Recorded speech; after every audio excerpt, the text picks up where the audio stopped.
Joining us now is Lieutenant Zach Perron. He is Public Affairs Manager with the Palo Alto Police Department. Zach, thank you for joining us. You're welcome, Chris. Now, when big news stories happen, social media is a huge part of it these days.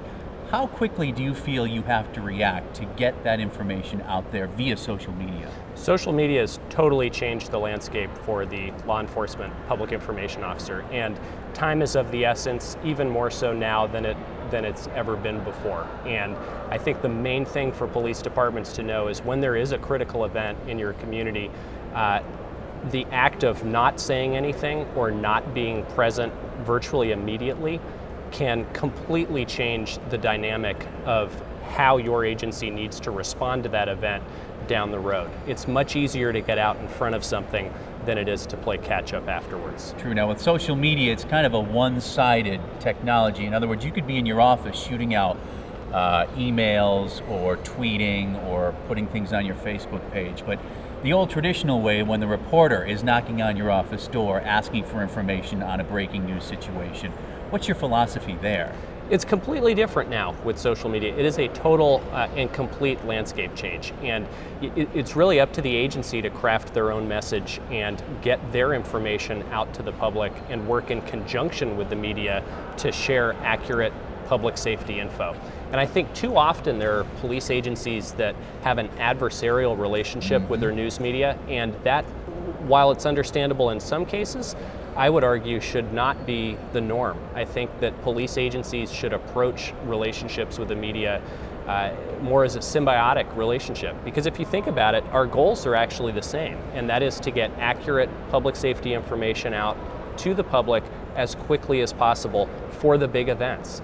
And that's something that is a common goal that's shared with every media outlet in this country. Sure, I can hear a PIO right now listening to us, or a police officer or a police chief saying, well, I'd like to get the information out there right now. I just don't have any information to give. But you're saying you should at least make a statement of some kind. What can you say in a situation where it's evolving and you really don't have anything yet to give the media?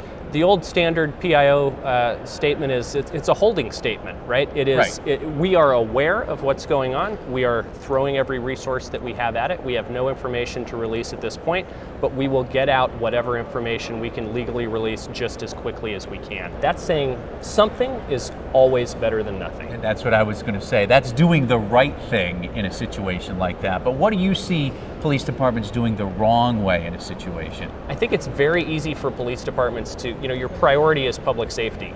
We're cops by nature. Sure. We're designed to catch bad guys. We are bred to catch bad guys. We're not bred to go out and talk to the media. And so our initial instinct, much like a dog chases a stick, is to go and solve the crime, stop the bad guy.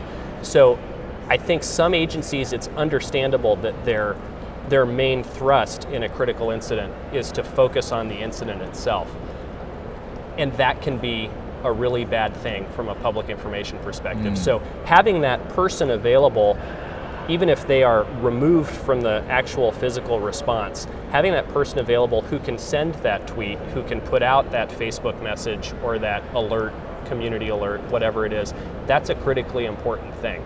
And so having agencies recognize that that is an important position, funding positions like that are full-time focused on public information or social media outreach is really important. And that may not be true. The vast majority of police officers and police departments in this country are really small. And often you have police chiefs who are also the PIO. Yeah. And that's where the challenge occurs. But especially medium-sized departments, larger departments where they have the staffing, recognizing the importance of the public information function and having dedicated staff who are able to put that information out in a timely way is key.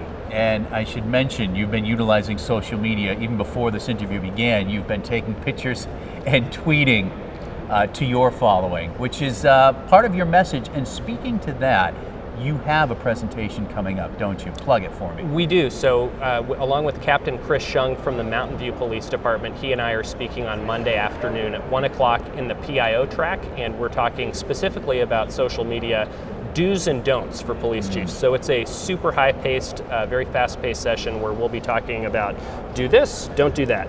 don't do this, do that, and showing a bunch of examples and hopefully giving people some insight into how we've had some of our success out in Silicon Valley with social media. Lieutenant Zach Perron. Thank you, Chris. Good luck. Enjoy the conference. Thanks very much. Appreciate it.